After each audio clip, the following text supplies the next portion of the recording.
Então, pessoal, hoje vamos aprender o que é geopolítica e como a geopolítica brasileira ela se dá no mundo, principalmente ali no nosso continente sul-americano.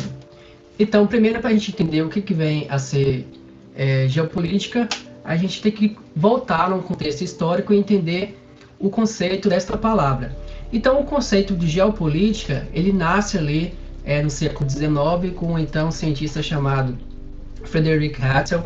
Ele foi um dos cientistas que desenvolveram a ciência geográfica, principalmente ali na Alemanha, e ele foi um dos principais disseminadores da geografia e desse conhecimento do que é então geopolítica. Então, para Hatzel, o que ele vai pensar o que é geopolítica? Geopolítica como um instrumento de política externa de um país, baseado na valorização do espaço e do território, como forma de exercer hegemonia mundial. Então, quando ele fala isso, ele está querendo dizer que a geopolítica ela vai utilizar, sim, de artimanhas para dominação e para colocar os ideais do seu país, né, a sua região, os outros países, né, colocar seus ideais acima de outros países, colocando assim a sua função, o seu trabalho, colocando a sua participação mundial acima dos seus rivais, né? Ele vai entender então a geografia ali, ela vai ajudar, principalmente a geopolítica, ela vai ajudar ao desenvolvimento pessoal ali do seu país. Então, o Hatzel, ele vai colocar principalmente que a geografia ela tem um papel importante para entender essa geopolítica.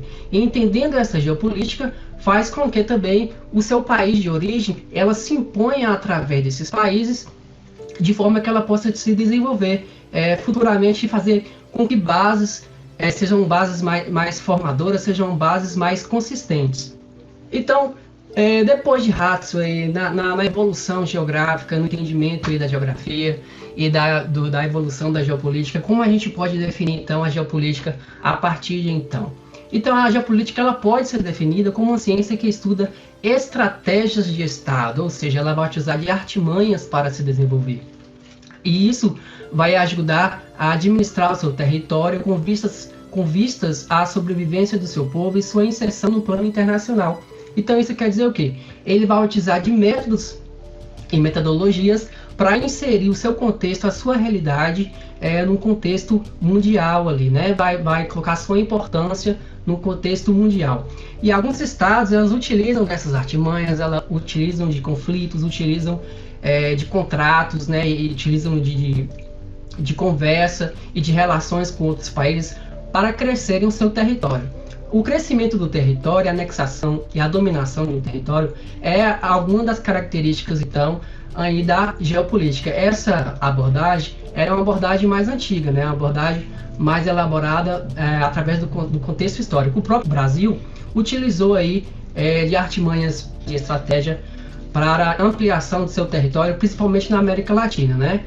Como a gente vai observar mais adiante, o seu território ele passou por diversas mudanças de acréscimos e de falta. Ele perdeu ali, teve vários conflitos ali, principalmente durante seu desenvolvimento, principalmente ali na década de 50 e de 60, e aí a gente pode perceber como a sua transformação e sua configuração ela foi se dando até os dias atuais, né? Até a contemporaneidade.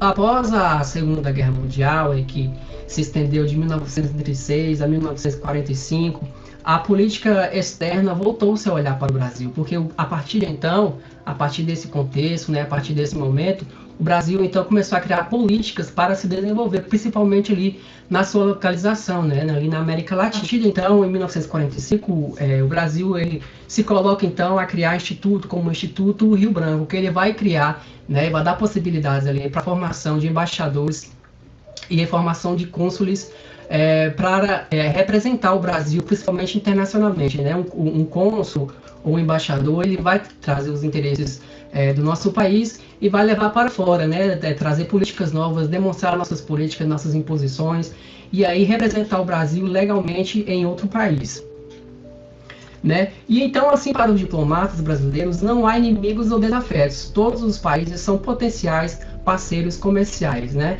Antigamente, o Brasil ele utilizava, então, de artimanhas mais imperialistas, né?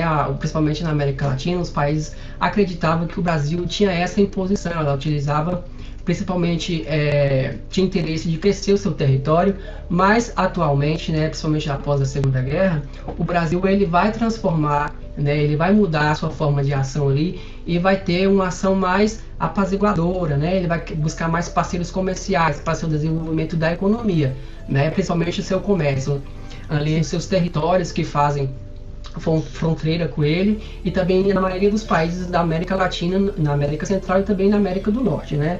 E podemos observar também bastante as relações de comércio aí com os Estados Unidos.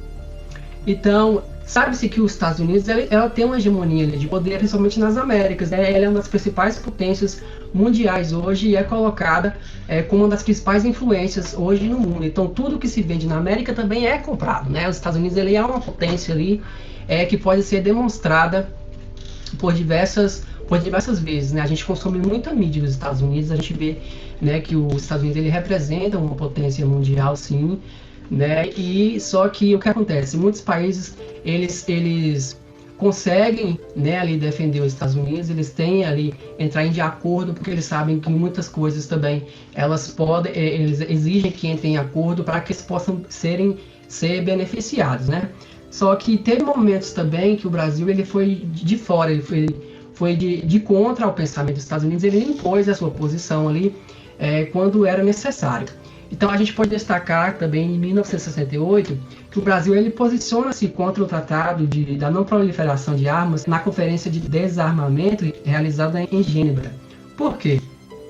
O Brasil ele demonstrou ali um raciocínio, né, que a hegemonia bélica ele não pode apenas ficar nas mãos dos Estados Unidos, né? Os outros países ele tem que ter essa liberdade para desenvolver seu conteúdo bélico, né? Em 1970 também vota na ONU pela devolução de territórios palestinos e ocupados por Israel na década de 1960.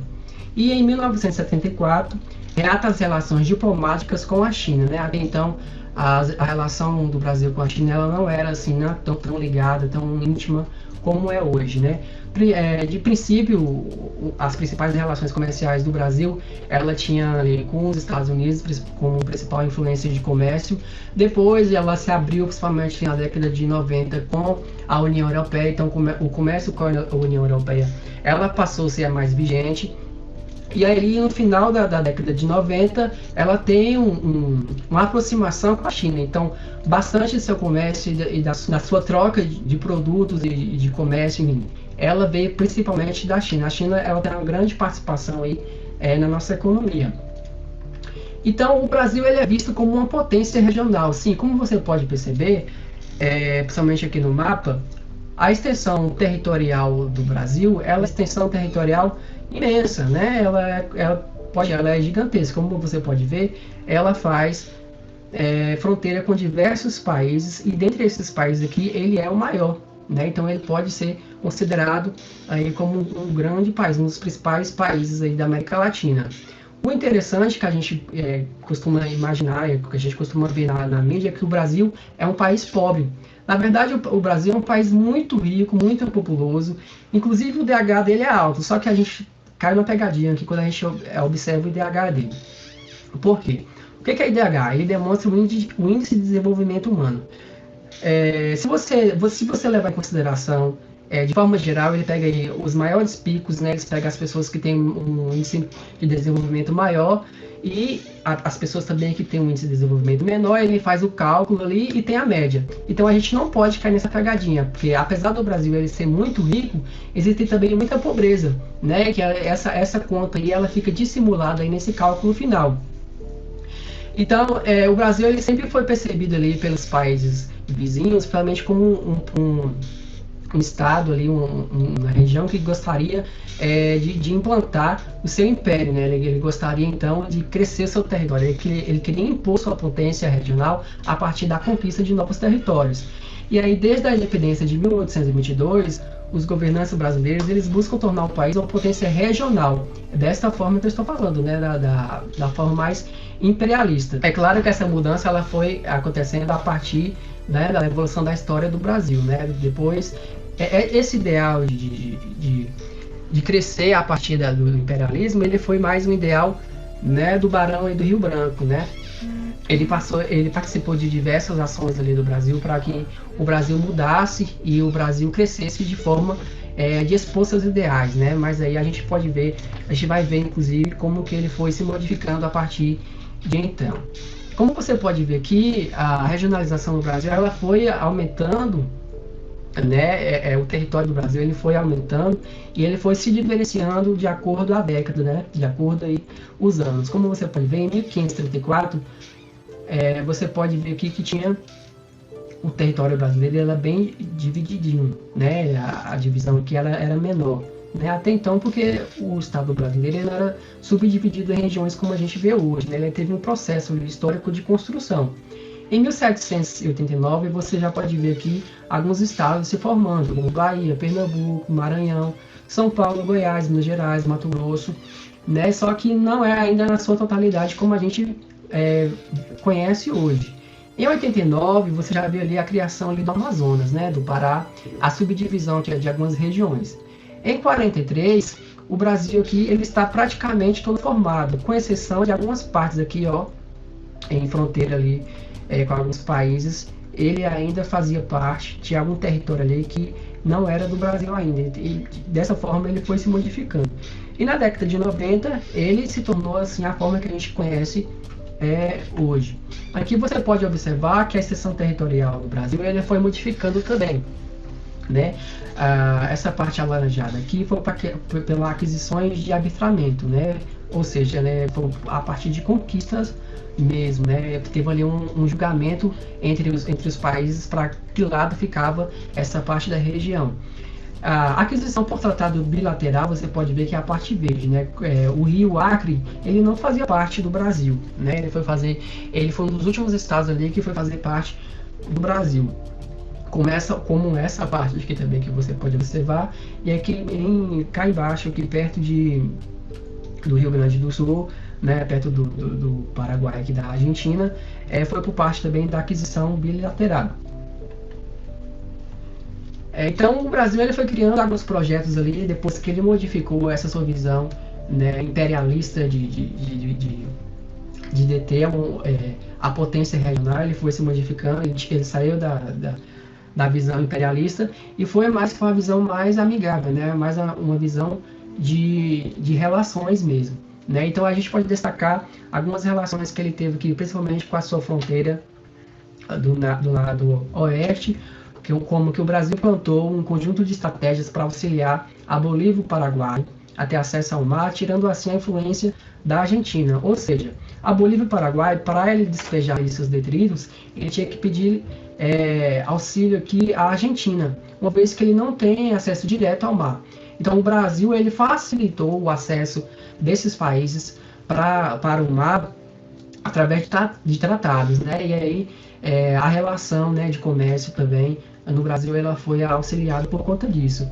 E também para promover a relação com o Uruguai, a Bolívia e o Paraguai, o Brasil fez uma ampla integração viária por meio de construção de ferrovias e rodovias.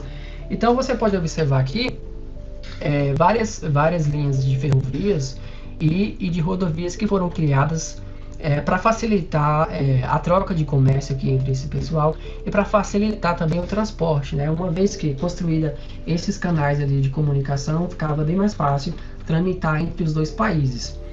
Também foram criados projetos energéticos como a Bolívia e o Paraguai para compra e venda de energia, né? Então a construção ali de hidrelétricas e na criação e na extração de combustíveis fósseis, principalmente ali entre a Bolívia e o Brasil, auxiliaram também a integração entre esses países. E teve a cooperação também militar com a Argentina. Até então a Argentina ela tinha essa rivalidade com o Brasil, mas a partir de então, né, o Brasil a partir da década de 90 assim, ele deixou um pouco de lado essa sua rivalidade para aumentar essa integração entre os dois e fortalecer então assim suas relações, de forma que os dois se auxiliavam, né? Então até hoje o Brasil ainda se impõe como uma potência regional, apesar de ter aí algumas divergências, principalmente com o México e a Argentina, né? Eles ainda discutem ainda a posição do Brasil, principalmente em relação à potência aí da América Latina. E é isso, espero que tenham gostado. Vamos fazer a atividade.